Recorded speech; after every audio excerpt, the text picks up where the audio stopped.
आयातित विदेशी हथियारों पर भारत की निर्भरता चिंता की बात। देश को उच्चस्तरीय रक्षा उत्पादन में बड़ा निवेश करना चाहिए। लेखक नंतू बनर्जी। भारतीय रक्षा मंत्रालय की फ्रांस से 114 राफेल फाइटर जेट खरीदने की नई मंजूरी से ज्यादा उत्साहित होने की कोई बात नहीं है, जिसकी कीमत 3.25 लाख करोड़ रुपए, लगभग 40 अरब डॉलर है, जिसे सभी डिफेंस डील्स की सबसे बड़ी डील कहा जा रहा है। यह बड़ी चिंता की बात है कि देश की आज़ादी के 78 साल बाद भी यूक्रेन की तरह भारत को भी अपनी आज़ादी की रक्षा के लिए आयातित हथियारों पर निर्भर रहना पड़ता है। फ्रांस से राफेल, संयुक्त राज्य अमेरिका से पोसाइडन जेट और रूस से एस-400 ट्रायम्फ जैसे कई दूसरे हथियार। यहाँ तक कि उन क्षेत्रों जहाँ भारत विदेशी सहयोग से रक्षा उपकरण बना रहा है, में भी देश अभी भी विदेशी सबसिस्टम पर बहुत ज्यादा निर्भर है। हालांकि एयरक्राफ्ट और जहाज जैसे प्लेटफॉर्म भारत में असेंबल किए जा सकते हैं, लेकिन जरूरी हाई एंड कंपोनेंट अभी भी आयातित किए जाते हैं, जिससे आपूर्ति श्रृंखला कमजोर हो जाती है। पिछले कुछ सालों में भारत ने कई राफेल सौदे किए हैं। इनमें लगभग 7.87 अरब यूरो, लगभग 58,891 करोड़ रुपए के 36 जेट शामिल हैं और हाल ही में भारतीय नौसेना के लिए 26 नेवल वेरिएंट के सौदे हुए हैं, जिसकी कीमत 64,000 करोड़ रुपए है। भारत में बने जेट के साथ क्वालिटी एश्योरेंस के मुद्दों पर कई सालों तक बातचीत चलने के बाद भारत ने 2015 में फ्रांस से 126 राफेल फाइटर खरीदने के समझौते को रद्द कर दिया था। 1950 में पड़ोसी चीन की अर्थव्यवस्था और रक्षा भारत की तुलना में बहुत कमजोर थी। आज चीन खुद को अमेरिका और रूस के बाद दुनिया की सबसे सेल्फ प्रोपेल्ड घातक मिलिट्री ताकतों में से एक मानता है। भारत के आयात पसंद करने वाले राजनीतिक शासकों की वजह से देश को एडवांस्ड मिलिट्री टेक्नोलॉजी, खासकर jet engine, active electronically scanned array (AESA), radar, missile Sikar और स्टील्थ टेक्नोलॉजी विकसित करने में बड़ी कमियों का सामना करना पड़ रहा है। भारत का रक्षा अनुसंधान और विकास खर्च दूसरे देशों के मुकाबले बहुत कम है। डीआरडीओ को 2025 से 26 में कुल रक्षा बजट का सिर्फ 3.94% मिलेगा। लंबे खरीद चक्र और आर&डी परियोजनाओं में बहुत ज्यादा देरी से आधुनिकीकरण में रुकावट आ रही है। एलसीए तेजस प्रोग्राम को अनुमोदन से प्रोटोटाइप बनने में 2 दशक से ज्यादा लग गए। यह कार्यक्रम 1984 में ही शुरू किया गया था ताकि मिग-21 फ्लीट को बदलने के लिए देसी, हल्के, मल्टीरोल फाइटर जेट बनाए जा सकें।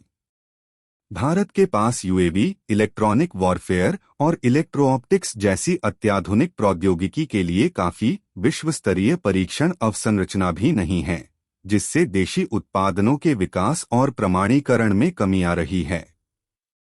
भारत के लगभग 80% रक्षा उपकरण रूस के होने के कारण रूस देश की रक्षा क्षमताओं का एक अहम हिस्सा बना हुआ है। रूस तब सामने आया जब पश्चिमी मिलिट्री ताकतों ने भारत को हाई एंड हथियार आपूर्ति करने से लगभग मना कर दिया था। भारत-रूस रक्षा भागीदारी सिर्फ खरीदार विक्रेता संबंध से बढ़कर संयुक्त विकास और उत्पादन तक फैली हुई है।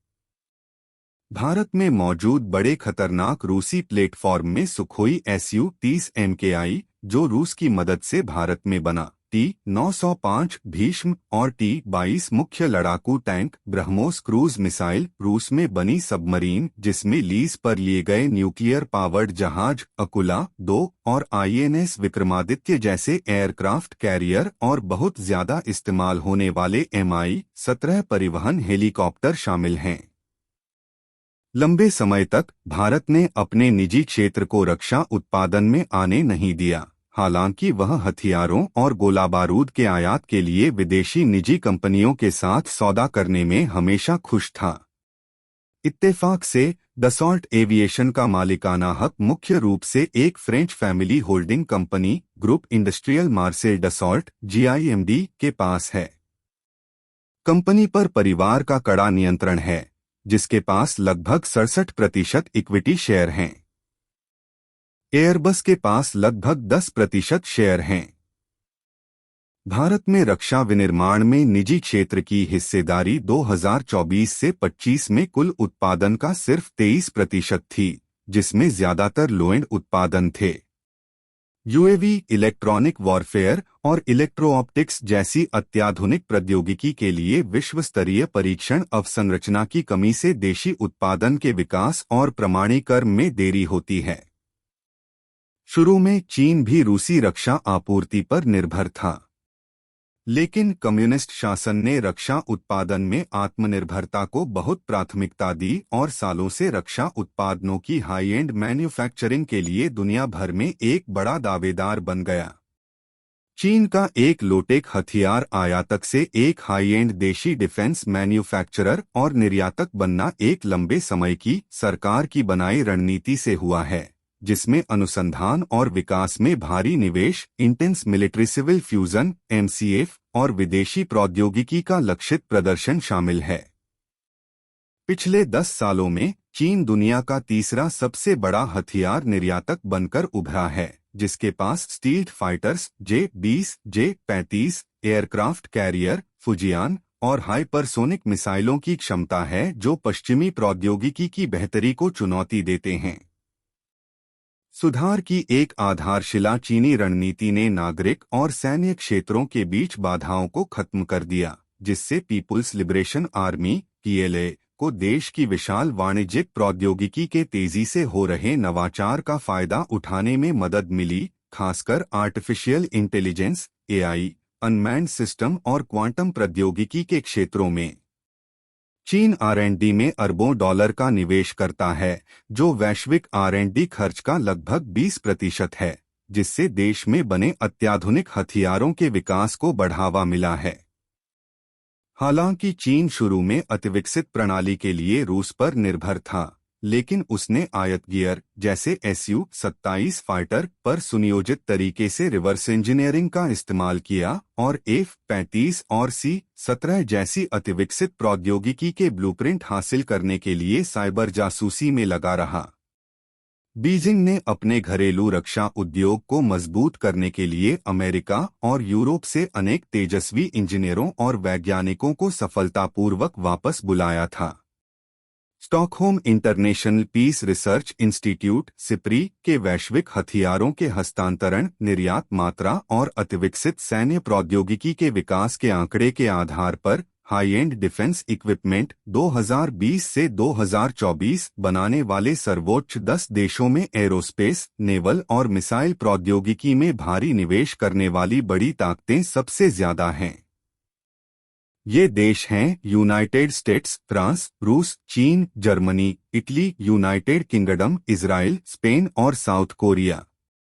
इनमें से पिछले कुछ दशकों में चीन, इजराइल और दक्षिण कोरिया का बड़े हाई एंड मिलिट्री उपकरण विनिर्माता के तौर पर उभरना दिखाता है कि मजबूत इच्छा शक्ति से कोई भी देश रक्षा उत्पादन में बड़ा देश बन सकता है। इजराइल हाईटेक मिलिट्री मशीनों में नेता है, जो एयर डिफेंस सिस्टम, आयरन डोम, अनमैन्ड एरियल व्हीकल (UAV) और एडवांस्ड इलेक्ट्रॉनिक्स साइबर वॉरफेयर पर ध्यान केंद्रित करता है।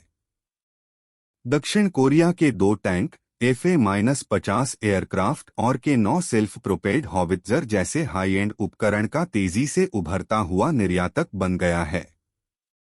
अब समय आ गया है कि भारत अपनी सीमाओं की रक्षा के लिए हाई एंड घरेलू रक्षा विनिर्माण में बड़ा निवेश करे।